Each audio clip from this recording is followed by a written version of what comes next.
আমি তাদেরকে আদালতে নিয়ে গেছি। আমি একটি হিন্দু মেয়েকে মুসলমান বানিয়ে বিয়ে করেছিলাম, আমার বিরুদ্ধে কথা বলছেন আপনি? কিন্তু এখন সে আমার কাছে ডিভোর্স চাইছে এবং আমি আবার আমার নিজের ধর্মে ফিরে যেতে চাই।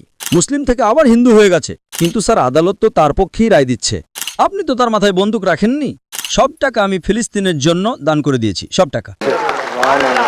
সে আমার কাছে ডিভোর্স চাইছে এবং বাচ্চাটিকেও চাইছে, এবং সে বলছে যে এই মেয়েটিকে আমি আমার সাথে নিয়ে যাব এবং আমি আবার আমার নিজের ধর্মে ফিরে যেতে চাই। আমি যদি বাচ্চাটিকে দিয়ে দিই এবং সে তার নিজের ধর্মে ফিরে যায়, তাহলে আমার কি গুনাহ হবে নাকি হবে না? এটাই প্রশ্ন। ভাই জিজ্ঞাসা করেছেন যে তিনি একটি হিন্দু মেয়েকে বিয়ে করেছেন, তারপর বলেছেন যে বিয়ের আগে তাকে ধর্মান্তরিত করেছেন, একটি বাচ্চা হয়েছে, এখন 1 বছর পর সে ডিভোর্স চাইছে এবং সে আমার বাচ্চাটিকেও নিয়ে যেতে চায়। প্রথমে আমি এটা জিজ্ঞাসা করতে চাই যে আপনি তাকে সঠিকভাবে ধর্মান্তরিত করেছেন নাকি ভুলভাবে? স্যার, আগে ধর্মান্তরিত করেছি, করাচির নর্থ টাউন থেকে তাকে মুসলমান বানিয়েছি। যে ধর্মান্তর আপনি করিয়েছেন, আমি বলি রিবার্থ, সেটা কি সঠিকভাবে করিয়েছেন নাকি ভুলভাবে? আমি তো জানি না। সঠিক পদ্ধতি মানে হলো কোরআন মাজিদের সঠিক শিক্ষা দিয়েছেন। সে কি আসলেই কোরআন দ্বারা প্রভাবিত হয়েছিল নাকি আপনার দ্বারা? আপনার নাম কি? আলী হামজা। আলী হামজা হতে পারে সে আলী হামজার প্রেমে পড়ে ধর্মান্তরিত হয়েছে, ঠিক তো? তার তো আল্লাহর প্রেমে ধর্মান্তরিত হওয়া উচিত, আল্লাহর রাসূলের প্রেমে ধর্মান্তরিত হওয়া উচিত। আপনার প্রেমে ধর্মান্তরিত হয়েছে, তাহলে হয়তো এটা আপনারই ভুল। স্যার, ধর্মান্তরিত করার পর বাচ্চা হলো, সেই বাচ্চাটিকেও সে মন্দিরে নিয়ে যাবে। এখন ভুলটা কার? আপনি বলুন আমাকে, ভুলটা কার? ভুল আমার। হ্যাঁ, আপনারই। তাহলে আপনি আবার প্রশ্ন করছেন কেন? স্যার, প্রশ্ন হলো এখন অপারেশন হয়ে গেছে, প্লাস্টিক সার্জারি করতে হবে। আপনি তাকে আমার ক্যাসেট দেখান, আমার ভিডিও দেখান। স্যার, 1 বছর সে আপনার সাথে বিবাহিত ছিল, আপনি শতভাগ জানতেন যে সে শুধু নামমাত্র ধর্মান্তরিত হয়েছে। ঠিক আছে, সে ধর্মান্তরিত তো হলো, কিন্তু সেই সময় আপনি তাকে দাওয়াত দেননি, ঠিক কিনা? সত্যি বলুন। স্যার, আপনার বয়ান দেরিতে হয়েছে, সে চলে গেছে। শুনুন, আমার কথা শুনুন। আপনি বিয়ে করে ফেলেছেন, ঠিক আছে, করেছেন, আলহামদুলিল্লাহ। আপনি জানতেন যে সে নামমাত্র ধর্মান্তরিত হয়েছে, সেই সময়ে তো আপনার উচিত ছিল তাকে সঠিক দাওয়াত দেওয়া, ঠিক কিনা? ঠিক।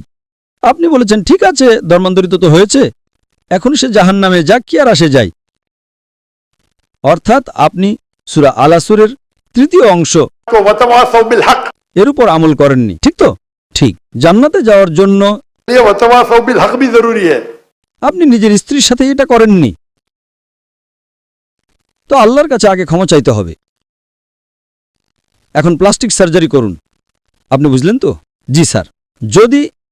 যদি আপনার স্ত্রী ডিভোর্স নেয়, আমি জানি না পাকিস্তানের শরিয়া কোড আছে কিনা, কিন্তু শরিয়া অনুযায়ী আপনার স্ত্রী ইসলাম ত্যাগ করতে পারে না। যদি সে ত্যাগ করে, তাহলে সে আপনার মেয়েকে নিয়ে যেতে পারে না। যদি সে মুসলিম থাকত, তাহলে কাজী সিদ্ধান্ত নিত যে বাচ্চার বয়স কত, সে কার অধিকারে যাবে। কিন্তু কোনো কাজী ইসলামিক আদালতে একজন মুসলিম মেয়েকে কোনো অমুসলিম পুরুষ বা মহিলার কাছে পাঠাতে পারে না। কিন্তু স্যার, আদালত তো তার পক্ষেই রায় দিচ্ছে। হ্যাঁ, আদালত পাকিস্তানের আদালত। আমি তো ভেবেছিলাম পাকিস্তান শরিয়া অনুসরণ করে। না, আমি ভেবেছিলাম মালয়েশিয়াতে, মাশাআল্লাহ, মালয়েশিয়াতে অনেক এমন ঘটনা ঘটে। কি বলবে? আপনার কাউন্সেলিং প্রয়োজন। আপনি একবার নিজের ইচ্ছায় মুসলমান হওয়ার সিদ্ধান্ত নিয়েছেন, এখন বলছেন আমি অমুসলিম হতে চাই। কিভাবে হতে পারেন ভাই? কাউন্সেলিং, 6 মাস কাউন্সেলিং, আবার আসলে আবার কাউন্সেলিং। আপনি বুঝলেন তো? জি স্যার, এ কারণে আমি মালয়েশিয়াকে বেছে নিয়েছি, বুঝলেন তো? আপনি বলছেন এখানে সে হিন্দু থেকে মুসলিম হয়েছে, মুসলিম থেকে আবার হিন্দু হয়ে গেছে, এবং আদালত রায় দিয়েছে যে, তাহলে এটা প্রজাতন্ত্র, ইসলামিক প্রজাতন্ত্র পাকিস্তান কিভাবে হলো তাহলে? হয়েছে স্যার। মাফ করবেন, আমি সরকারের অতিথি। যদি অতিথি হয়ে থাকি, তাহলে তো হেদায়েত দেওয়া উচিত, তাই না? নাহলে আল্লাহ তাআলা বলবেন অতিথি বানিয়েছে কিন্তু হেদায়েত দাওনি। কিছু হেদায়েত তো একান্তে দেওয়ার বিষয় থাকে, যা আমি মাশাআল্লাহ একান্তেই দিয়েছি। একান্তে দেওয়াই শ্রেয়, কিন্তু জনসম্মুখে প্রশ্ন এসেছে, তাই বলতেই হবে। যদি ইসলামিক রাষ্ট্র হয়, আর তা যদি শুধু নামেরই হয়, তাহলে ছেড়ে দিন। কিন্তু যদি কাজেও ইসলামিক হয়, তাহলে ইসলামের অনুমতিই নেই। ইসলামে মুসলমান হয়েছেন তো হয়েছেন, নিজের ইচ্ছায় হয়েছেন। আপনি তো তার মাথায় বন্দুক রাখেননি। না স্যার। বন্দুক রাখলে তাহলে তা বাতিল হতে পারে। যেমন মালয়েশিয়াতে যদি প্রমাণ হয়ে যায় যে জোর করা হয়েছে তাহলে সে আবার পূর্বের ধর্মে ফিরে যেতে পারে। বন্দুক তো রাখেননি, না স্যার, একদম না। তাহলে তো শেষ। তো আপনাকে একটু চেষ্টা করতে হবে। এখানে মালয়েশিয়াতে একটা ফেডারেল কোর্ট এবং একটা ইসলামিক কোর্ট আছে, 63%, কিন্তু মাশাআল্লাহ ইসলাম হলো ভোট ব্যাংক। তো যখন আমার কাছে 15টা দেশ থেকে দাওয়াত এলো যে সেখানে থাকুন ওখানে থাকুন, তখন আমি তো তদন্ত করব, তাই না? ঠিক কি না?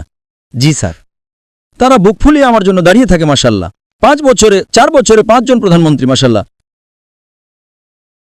তো যদি ইসলামিক শরিয়া থাকে তাহলে শরিয়া অনুযায়ী যদি একজন মুসলিম নারী অমুসলিম হয়ে যায় সেটার অনুমতি আছে কি নেই সেটা অন্য ব্যাপার, কিন্তু সে বাচ্চাটিকে নিয়ে যেতে পারবে না। আপনি বুঝলেন তো? জি স্যার। এখানে কিছু উচ্চ আদালত, আপনার আইনজীবী হয়তো শক্তিশালী নন, একজন ভালো ইসলামিক আইনজীবী ধরুন। আমিও আইনজীবী, আমি ইসলামের আইনজীবী, বুঝলেন তো? জি স্যার। আমি মালয়েশিয়াতে যারা আমার বিরুদ্ধে, সেখানকার মন্ত্রীরা আমার বিরুদ্ধে কথা বলেছে, আমাকে কন্ত্রবাদী বলেছে, আমি তাদেরকে আদালতে নিয়ে গেছি। 1.52 million ringgit. অর্থাৎ $3,20,000 আমি পেয়েছি ন্যায় বিচার। মন্ত্রী, আমি তো সাধারণ মানুষ, বুঝলেন? আমি তাদের বিরুদ্ধে মামলা করে দিয়েছি। কিভাবে আমার বিরুদ্ধে কথা বলছেন আপনি? মানহানির মামলা। আলহামদুলিল্লাহ, আপনিও ভালো আইনজীবী ধরুন।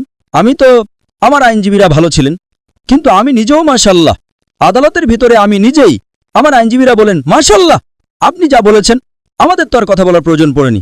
প্রথমবার আমি আদালতে কথা বলেছি, আয় হয়েছে $320,000. আপনি একটু রূপান্তর করে দেখুন কত হবে। 10 কোটি রুপি পেয়েছি। সব টাকা আমি ফিলিস্তিনের জন্য দান করে দিয়েছি, সব টাকা। আমি দোয়া করি যে আল্লাহ তাআলা আপনাকে সাহায্য করুন, আপনাকে এবং আপনার স্ত্রীকে হেদায়েত দিন যাতে সঠিক পথে আসতে পারেন। ঠিক আছে, জি, জাযাকাল্লাহ।